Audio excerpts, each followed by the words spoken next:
नमस्कार बच्चों, स्वागत है आप सभी का आपके अपने YouTube चैनल पे। ओके, आज हम हल करने वाले हैं एनसीईआरटी एक्सरसाइज को 2.17 क्वेश्चन। ठीक है, आइए पढ़ते हैं और हल करते हैं। देखिए, दिया हुआ है 300 केल्विन पर जल का वाष्प दाब 12.3 kPa है। ठीक है, इसमें बने अवाष्पशील विलेय के 1 मोलर विलयन का वाष्प दाब ज्ञात करिए। ठीक है, देखिए सिंपल है। कोई 300 केल्विन पर जल का वाष्प दाब, यानी यहाँ पे सॉल्वेंट का काम क्या कर रहा है, जल कर रहा है, और जो सॉल्यूट है यानी विलेय है वो कोई एक अवाष्पशील नॉन वोलेटाइल पदार्थ है। ठीक है, तो उसमें कह रहा है मोलल यानी मोललता। मोललता बराबर क्या होता है, विलेय के मोलों की संख्या बटे विलयन का आयतन। जो आपका वेट होता है वो केजी में निकालते हैं, है ना।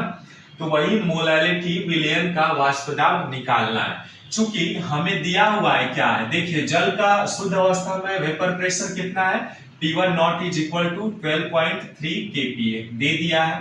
टेम्परेचर भी दे दिया है 300 केल्विन। ठीक है, मोलालिटी बराबर हम जानते हैं कितना दिया हुआ है, 1 मोलल दिया हुआ है। अब चूंकि इसका मतलब क्या हुआ, 1 मोलर विलयन का अर्थ होता है कि 1 मोल विलेय क्या है, घुला हुआ है किसमें, 1000 ग्राम विलायक में। मतलब 1 किलो विलायक में क्या हुआ है, 1 मोलर विलयन का मतलब ये हुआ कि 1 मोल विलेय 1000 ग्राम विलायक में घुला हुआ है, यानी 1 kg कह लीजिए। ठीक है, मोलालिटी का यदि आपको फार्मूला पता होगा तो आप यहां से उसका कॉन्सेप्ट निकाल सकते हैं। ठीक है, वही कॉन्सेप्ट यहाँ पे लिखा हुआ है। अब चूंकि हम जानते हैं कि देखिए x2 का मान कैसे निकालते हैं, n2 बटे n1 प्लस n2 निकालते हैं। x2 क्या है, ये आपका जो x2 है वो विलेय के मोलन्स, यानी विलेय का मोलन्स क्या होता है, विलेय के मोलों की संख्या बटे आपका विलेय के मोलों की संख्या प्लस यानी टोटल विलयन के मोलों की संख्या। अब चूंकि n2 जो है वो दिया हुआ है, कितना दिया हुआ है, यानी विलेय जो दिया हुआ है कितना दिया है, 1 मोल दिया हुआ है। n1 बराबर हम जानते हैं, n1 बराबर क्या होता है, मोलों की संख्या। जब जल के मोलों की संख्या निकालेंगे तो जल का भार कितना है, 1000 ग्राम होता है। 1000 ग्राम बटे उसका अणु भार, तो H2O का अणु भार कितना होता है, 18 होता है। आप जानते हैं, देखिए H2O का मोलर मास आप निकालेंगे तो क्या होता है, 2 गुणे 1 प्लस ऑक्सीजन 16 यानी 18 होता है। वही चीज यहाँ पे लिखा, और इसका भार 1000 भाग देंगे तो 55.5 ग्राम पर मोल इनवर्स 1 आएगा। अब चूंकि x2 बराबर हम जानते हैं मोल अंश बराबर क्या होता है, n2 बटे n1 प्लस n2, यानी n2 का मान कितना है, 1 है, n1 का मान आपका इतना है, और n2 का n1 प्लस इतना 1 बटे 56.5 हुआ, भाग देंगे तो ये आएगा x2 बराबर 0.017। अब चूंकि फार्मूला हम जानते हैं तो P1 नॉट माइनस P1 बटे P1 not is equal to x2 होता है।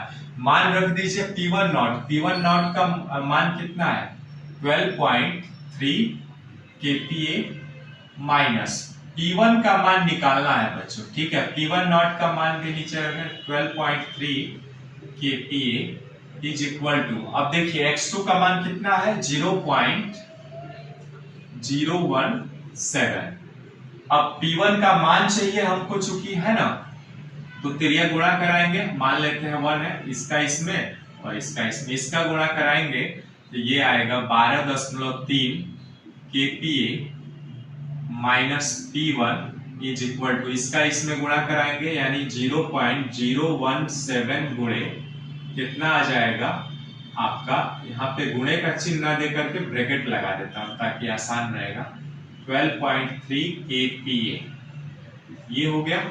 अब यहाँ पे देखिए इन दोनों का गुणा, P1 को उधर ले जा रहा है, इसको इधर ला रहा हूं, है ना, यानी 12.3 kPa माइनस ये आएगा 0.017 into 12.3 kPa is equal to P1, है ना, या P1 इज इक्वल टू, अब देखिए इसमें 12.3 kPa, इसका मल्टीप्लाई आएगा 0.209 kPa।